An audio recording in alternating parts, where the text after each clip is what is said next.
Hello, everybody, and welcome back to the EduPassions Conference. We are now here for Passion Pitch Round 1. So we have so many awesome educators on panel who are ready to tell you all about their passions. So what it's going to be is that they're going to take 5 minutes to just share their presentations, tell you a little bit about what they're interested in. So just to tell you who we have in the house with us today, we have Tracy Brady, who's going to be talking about the International Day of Peace, Widen the Scope.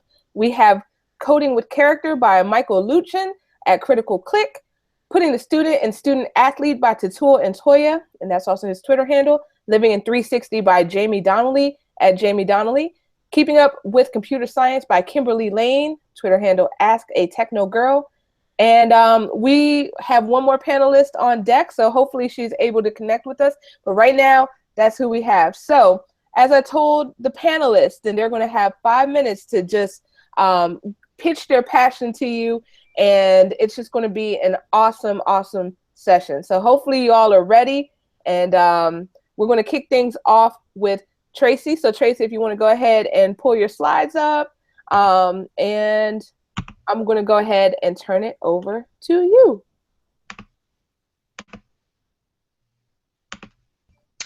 Okay, let me get this into presentation mode and wait for this to load just a moment. Okay, Past the Scope EDU, the International Day of Peace episode. I am extremely excited about this and very happy to be able to have the opportunity to share. So let's start with what is Past the Scope EDU. Past the Scope EDU is a monthly broadcast on a topic of interest that was organized by educators including Valerie Lewis, Derek Larson, Stacy Lovedahl, and Tatul and Toya, who you will hear pitching his passion in just a little while. It's usually the third Thursday in the month, although because of International Day of Peace, we've moved it to Wednesday, September 21st. Some of the topics so far have included global connections, creative mojo, and the ever popular I Know What You Did This Summer, where we talked about how we're going to implement things that we've learned in our summer professional development. So what is the International Day of Peace? It is sponsored by the United Nations, and they describe it as providing an opportunity for all humanity to come together in spirit and in action to forward the ideals and conditions for peace, which is something that I really, really get excited about. I am a world language teacher, and global connections and making a difference are things that really just inspire me in my work. So they offer this graphic, committing to peace, and this is a call to action. And as such, what I decided to do to make peace on 21st September was propose to Past the Scope EDU that we dedicate our September scope to the International Day of Peace. So how can you get involved? You can contact any of these people, myself included, via our Twitter handles. And there's also some Scopers resources. You can sign up at this URL for a time slot if you are interested in presenting. Now, what's really exciting to me about this particular scope session is that many of us getting our students involved for the very first time in our broadcasts. For the most part, previous broadcasts have just been educators speaking independently. But there are a lot of ways that you can open this up and involve your students. I am involving my French students who will be performing a song about on the topic of peace. They will be singing in French. And my Spanish classes will be presenting a global project that they will be in the process of planning, and they will talk about their work to date, and it's with an organization called Matone de Chihuit, which works to battle water scarcity on a global level. So other ideas, you can organize a flash mob, you can have your students all out on the football field in the formation of a peace sign, dancing, art projects. I am going to have an educator who is planning on doing a poetry recitation.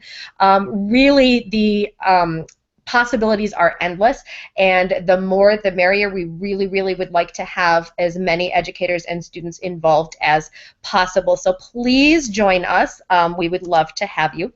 And thank you so much. I'm not sure if that was 5 minutes, less than 5 minutes, and I hope my connection stayed.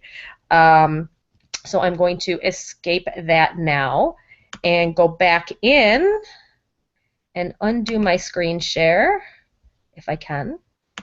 All right, that was All right, awesome, Tracy. there we Thank go. you so much for sharing that with us. And that was under 5 minutes. So Woohoo! thank you so much for sharing your passion with us. So next up, we are going to have Tatul and Toya, who is going to share his passion with us. So if you can go ahead and screen share. All right, so I am going to now turn it over to Tatul.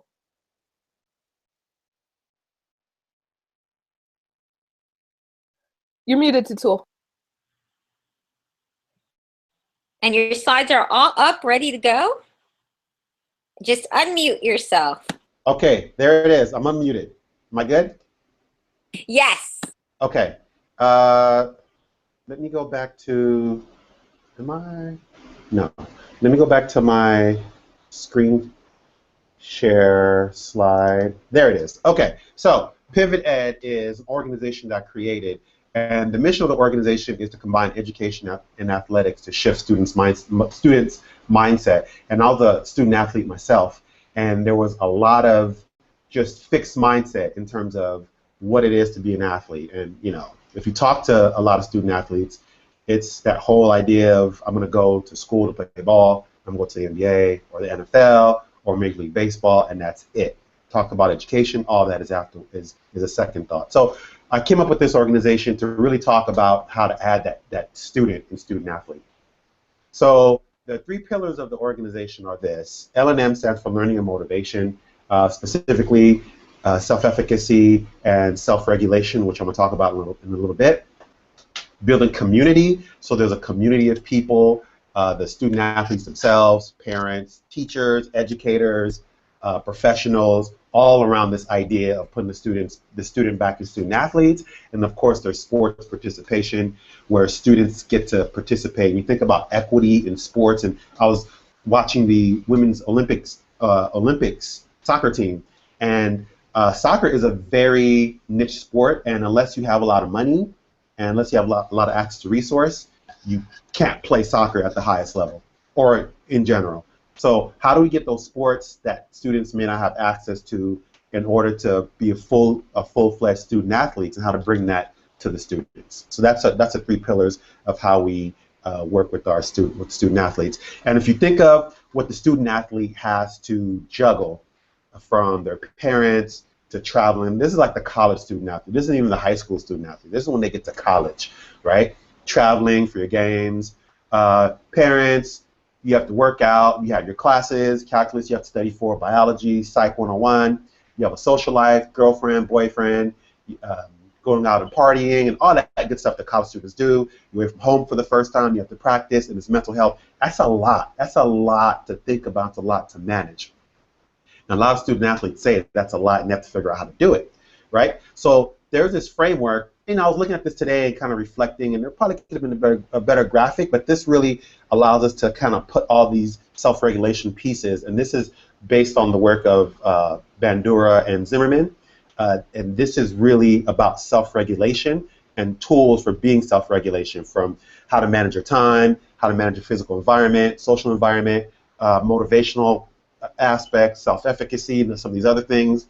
How do you learn, and how to monitor your performance, and there's goal setting, and then seeing success in all of this. And all of this is very comprehensive and allows students a framework to really become self-regulated. And by doing those things, you go from this, where everything's up in the air, and you're not sure how to manage everything, to this, where everything is put in its place. And if you need to work on your biology, you know where it's at, you know how to focus in on that. If you need to go to practice, you can focus on that. You need to work out. All of these things that are in your life, you get to organize it and put it in its proper place. And that is a self-regulated student athlete, and that's the goal that we're looking for our student athletes, to make them self-regulated and not just be fixed on being a student athlete, of being an athlete, but having that growth mindset of looking at things from a larger perspective and how they can be more than just be more, and that's kind of a tag that we have, be more than just a student athlete. So that's it. That's my whirlwind. I'm going to unshare, And I hope that's under 5 minutes. Yeah, absolutely. You had time to spare. So awesome job, Tatul. Thank you so much for sharing your passion with us. So now up next, we have Michael, who is about to share his passion with us. So Michael, if you could just please pull up your slides and just go ahead and screen share. And I am going to pass it right on over to you. I'll start with the white screen. Can everybody hear me? Yep, we can hear you fine. Interestingly enough, it was Parents' Night 2 nights ago, and I asked this question to my parents, and it was up on the board, and here's what they saw when they walked in. And what I'm going to do is I'm going to unshare my screen for a minute because I wanted to show you what they looked like when I actually did that. Hold on. So once they were like this,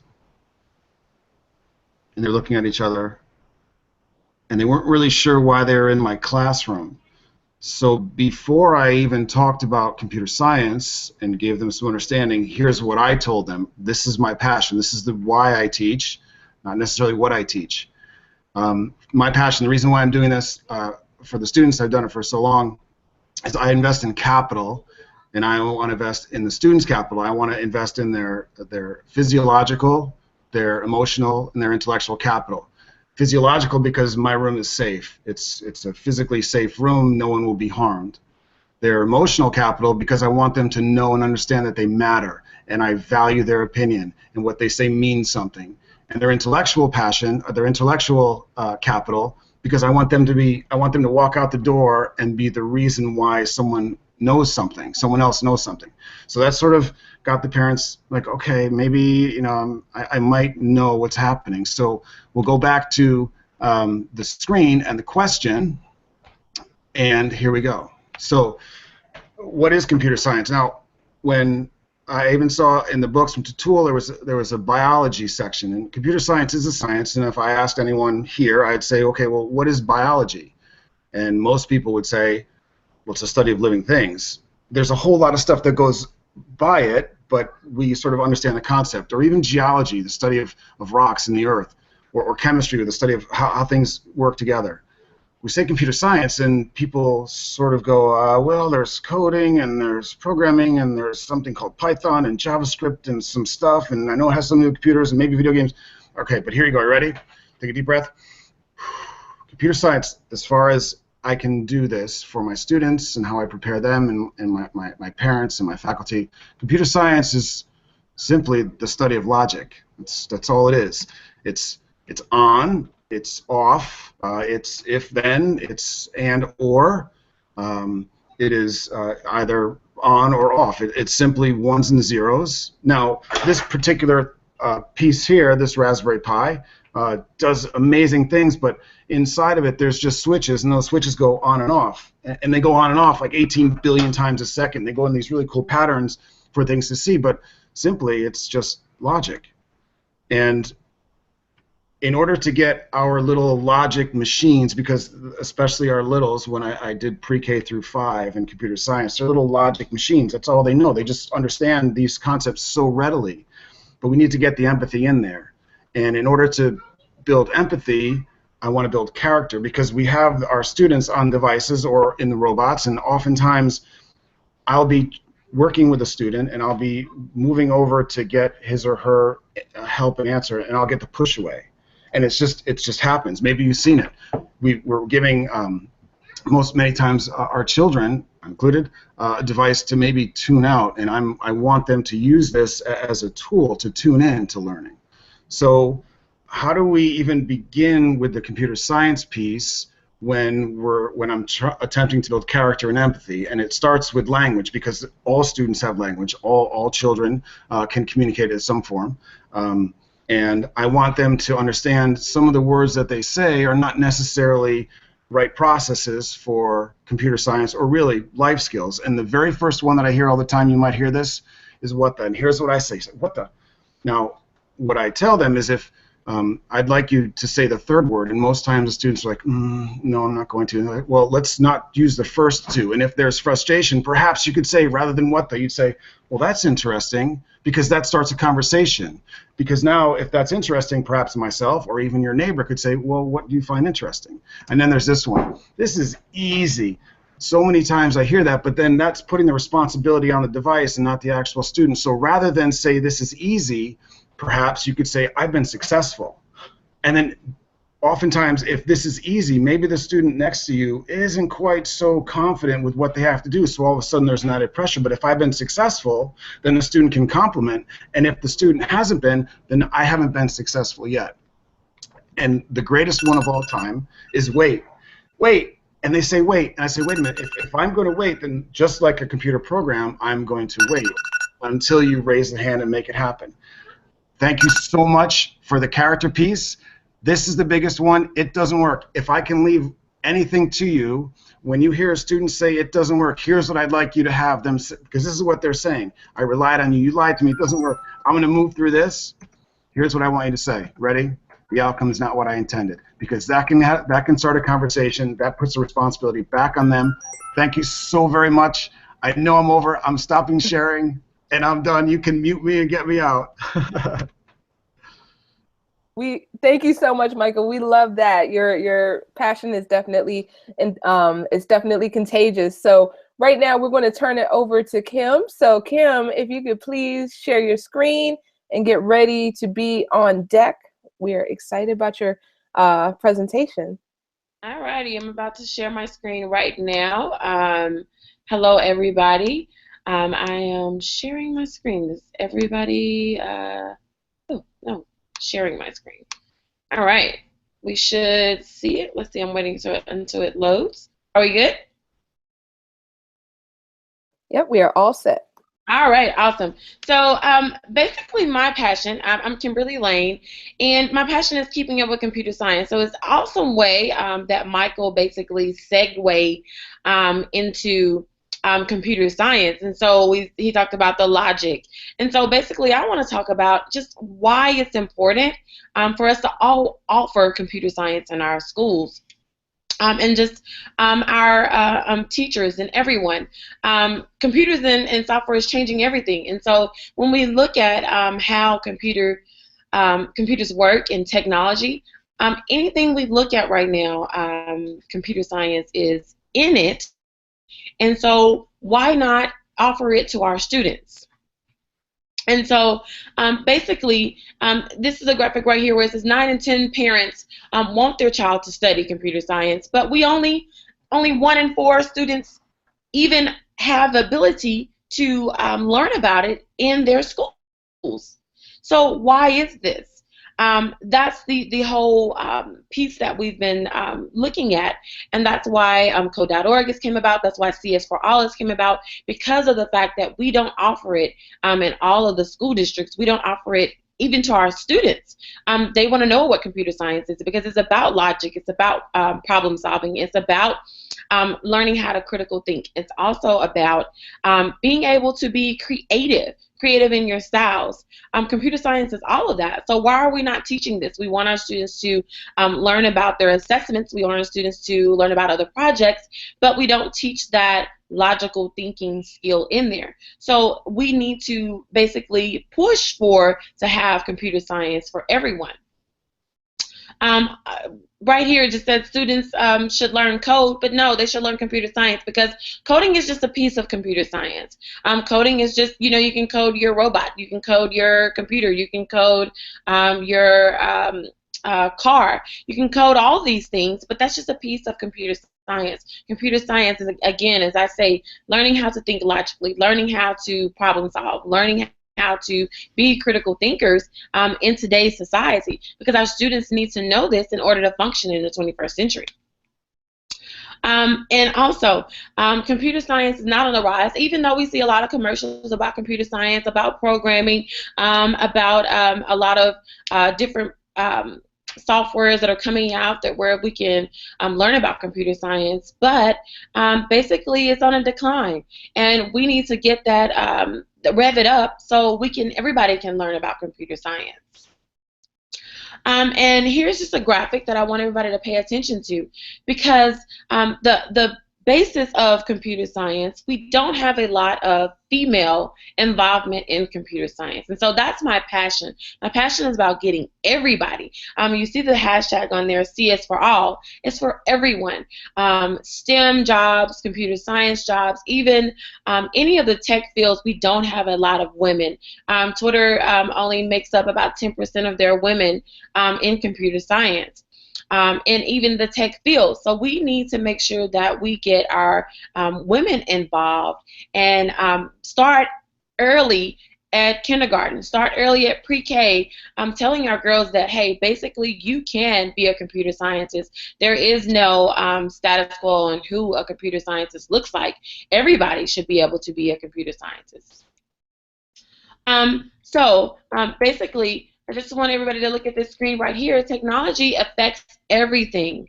It affects how we drive our cars. It affects animation. But someone had to learn how to program this particular form of technology. So that's why computer science should be everywhere in every school. Also, every 21st century student needs to know basically what an algorithm is. Algorithms are just a list of steps, a list of recipes. So why can't all of our students learn this? And so also, this graph basically shows about in 2015, I mean, the job market, you know, of course, there's going to be a rise of computer scientists, STEM fields, but by 2024, this job, computer scientist, is going to be everywhere. In every job, we're going to need someone to learn how to program, learn how to be a computer scientist, learn how to be that project thinking. And so we want to make sure that we involve all of our students in computer science. Offer it anywhere, offer it anytime. There are many websites that you can use for computer science. Code.org is a big one. All right, so that's my time. Everybody have a good day, and thank you. All right, thank you so much, Kim. That was awesome. So thank you for sharing your passion with us. And last and certainly not least, we have Jamie, who is about to share her passion with us as well. So I'm gonna go ahead and click over to her. So if you could just go ahead and share your slides with us. And of course, my phone is making a bunch of noise in the background. That's okay. We're gonna turn that off. All right, I'm going to go ahead and get started. I'll share my screen here, but I am going to be sharing on living in 360 and what that means. Really what I have really focused my time and energy on here is just focusing not so much on virtual reality, although that's a piece in this, but really just concentrating on what tools our students have available right now to give the opportunities to our kids that they don't have otherwise. So living in 360 is talking of 360 panoramas, video, whatever it might be. But on this first slide, it does have Assembly Web Mix. I'll share that at the end, but also connecting with me. But more importantly, the link to this presentation. So if you want to take it in the future and utilize it and modify it, however it will help you to bring back to the classroom or back to your district. All right, so why VR? What is VR? So there is a difference between augmented and virtual reality. And virtual reality is giving a completely immersive experience to our kids, so giving them a chance to experience something immersive would be typically through a wearable technology like cardboard or Samsung Gear or HTC Vive. There's a bunch of different things that are out there coming to us pretty fast and furious. But our students have the chance to be engaged beyond just that right now, even if you have a wearable in your classroom. But most importantly, yes, it's an enhancement. Yes, it does provide engagement. Trust me, your kids will be excited about it. But more importantly, the experience that our kids can have that we could not have without this technology. So true story, I shared this with the classroom, and this little guy, this is not the classroom, this is a first grade classroom actually, this little guy was so excited about doing this that he was just fully immersed. I mean, he had Google Cardboard on, he was chasing these little dinosaurs, kept walking into tables, I had to stop him a bunch of times, just really like fully engaged. He finishes his experience and he comes up to me and says, I want to ride that dinosaur. And I said, well, good thing you can't do that. That'd be a little dangerous. And he said, why? No. I'm going to ride that. And I'm like, okay, well, let's go with this. Well, what makes you think that dinosaur is going to let you ride him? And he said, well, he's a good dinosaur. He let me pet him, and I think he's going to let me ride him. So it was truly an experience for him that was very real. He had a hard time separating reality from his experience, and he felt that he made a connection with that dinosaur. So it was a real eye-opener to me. Yes, we were experiencing dinosaurs. Yes, it was that experience, and they were writing about it and having their little centers about it. But ultimately, how real that was for that little guy was obviously pretty scary. We have a better view with virtual reality, because now we're not limited to just a screen view, just one view. Now we can look fully all around us. This is using an app called AugThat, and they have provided opportunity for you to scan an image and then be fully immersed. And there's places all over the world that they have on there for the different experiences. You can look at land formations, you can look at location specific, guess and check where you're at, looking at culture, everything that you could possibly imagine, all using 360 panoramas. We're also looking at having a closer look. So this is YouTube 360, and it is giving us not just panoramas, but it's also giving us a view that is videos. So this is on YouTube right now. You can click and drag around on your computer, but if you are using the YouTube app, updated app, then you also have that 360 view inside of your phone. I got to witness a tornado that was happening in Colorado a few weeks before ISTE, which was intense, and I got to experience this on a computer, watching this, storm chaser go to this storm, and he was so close that I literally gasped. I was sitting at my desk and I gasped, thinking, "Oh my gosh, that's too close." I got that uncomfortable watching something on my screen because they were that close. Now, personally, living here in Texas, I've never seen a tornado in life, but I did get to experience it when I was on this YouTube 360 image. What will change? So I think there's a lot of things that we're going to see changing. Our storytelling is going to change. It's going to be more interactive, like Samsung has come out with bedtime VR stories. And then we also have our stories from Google Spotlight stories, and they're interactive. So they're not going to go and move forward until you do what you need to do. So our stories are modified based upon what we're doing. Personalized learning, we're definitely seeing that change. It is what you can watch one time, you can watch 100 times and have a different experience every single time. So the class can be fully engaged in the same video, same image, but be looking in totally different directions on what is interesting to them and meeting their needs. So I'm going to finish off with just saying that I gave some lesson plan ideas, but at the very end of this slide, you'll want to hold on to this. This is a bunch of different apps available to you to move forward, both with virtual reality, also looking at a playlist to bring back to your classroom, and feel free to use this as you'd like. All right, awesome, Jamie. Thank you so much for sharing your passion.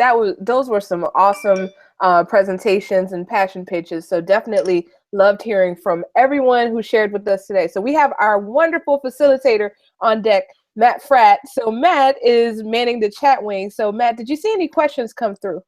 I had a lot of comments, which maybe some of the presenters could maybe react to. Judy Wong, during the very first one, said, "Lol, my son said he was a jock nerd because he was in a nerd school for intellectually gifted students." So that really hit home. Peggy George was tearing up chat. Peggy George, who of course needs no introduction, during Tatool's session, said she loves how they're making a connection between athletics and academics, much along the same that Judy mentioned. And also, I think Peggy also mentioned Bandura, which my grad school memories are coming back to me. I think that's like a philosopher dude. Bandura has done some amazing work with self-efficacy, which again, Tutul referenced. During Michael's session, the What the Bleep story drew a lot of reaction. People really enjoyed that. And during Tracy's, Tracy said an interesting comment. She said, the integration of STEM world language, and service learning is her larger passion. So I thought it was, I've never heard those three things packaged together: STEM, world language, and service learning. And Tracy also said, like, kids need to, and this really hit home for me, kids need to hear about our passions. I mean, we're all for student-centered learning. No one's going to argue with that, and kids deserving it. But ultimately, like, the teachers, a part of the picture too, and clearly, our passions as they enter the classroom are relevant. During Kim's session, talking about computer science. Oh, this was Peggy again. Peggy's she's concerned about the lack of computer science, and her grandson was so excited when he finally got to take a computer science class in 9th grade. So the demand is there. We're not sure the supply is there. And during Jamie's session, the tornado story really hit home to a lot of people. Certainly myself. Like, you hear that argument against TR a lot. Like, oh, reality is so much better than virtual reality. But for that, the tornado anecdote, like, that's a great sort of tool that we can use to sort of support the VR argument. And there was one question in chat from Peggy that I didn't quite understand. I think it was in reference to Jamie. She said, "Can you share a Symbaloo link here?" She wasn't fast enough to catch the QR code. I will certainly go in there and share that for sure. So anyone have any reactions to any of those comments? Yeah, I want to talk about the virtual reality stuff because that's awesome. But I'm here in LA, and there are kids who live 20 minutes from the beach, and they've never been. So when we're talking about things like tornadoes, like, we don't see tornadoes out here. So how do you get a kid who really doesn't care about science or whatever to actually see a tornado and get them involved in it? That's so awesome. I was just thinking about the level of engagement students are going to have because they get to go to these places. And if we're talking about erosion or natural disasters, you go into a place where erosion is happening and you can actually see it.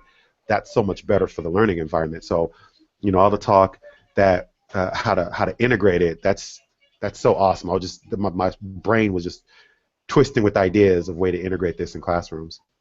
I think that's where a lot of people don't. Yeah, and I want to chime in. Go ahead. Sorry, Kim. Oh, no. I wanted to chime in on the VR. Our students basically last year got to participate in the pilot with the Google Expeditions, and it was amazing.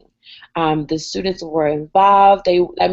After the end of it, they were like, "Are we going to bring this back? Are we going to bring this back?" And that was just before, basically, when Google was just bringing it out, and everybody was saying, "Hey, sign up for the pilots." But it was amazing, and so we're trying to bring that back into our district. The students, and just what Atul was saying about, if you're 5 minutes away from the beach, but you've never seen it before, but you can actually see it with the virtual reality. That's awesome. And I'm in a district that actually the kids, when you're asking them what they're going to do this summer, they're talking about going to Walmart. And that really hit home for me because we don't have the funds in our school to bring them on the trips that they need. Not only just, hey, they need these experiences, they need them because they can't connect what they're reading. They can't connect what they're seeing and what they should be making connections to. We take for granted that they don't have these experiences. And while we could watch a video about it, it's so much more realistic for them to go in and see it for themselves than to never have that opportunity. So I think you all are right. I'm excited about it just because we're no longer limited by funds. We're no longer limited by our location. Now our kids can have experiences that they really do require to have.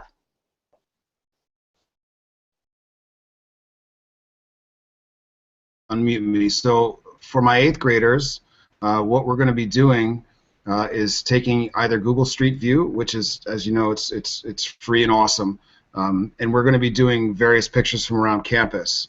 So what I plan on doing is then packaging that in for new families, and then with a Google Cardboard that has our insignia on it, and then send them out to potentials. However, what a cool thing to do between schools. So I could share my classroom, even with my youngers, or their classroom or their environment or their library space or their playground place, and then share, and you could live inside and be inside our playground. We could hang out virtually together as classes. What a great way to develop that relationship with the students. It'd be so great.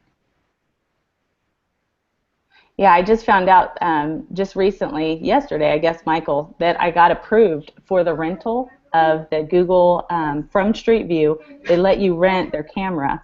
So I'm presenting on virtual reality at TCEA here in Texas. You guys need to go on there and apply, because when you're going to places, they'll let you, and they're sending Samsung gear out to me as well. But you can go in there and apply, and if it's something that they agree upon, which I've applied multiple times and never got ever a response until now for the TCEA, but while I'm in Austin, I'll be able to go in and capture all these different experiences with the people, let them try it out, let them then go back and request, but it's free. They ship it to you on their expense and everything. It's fantastic. Man. Okay, gotta go. That's awesome. That is so cool. And you don't need to spend a bunch of money on buses and field trips. Exactly. Like we have a makerspace.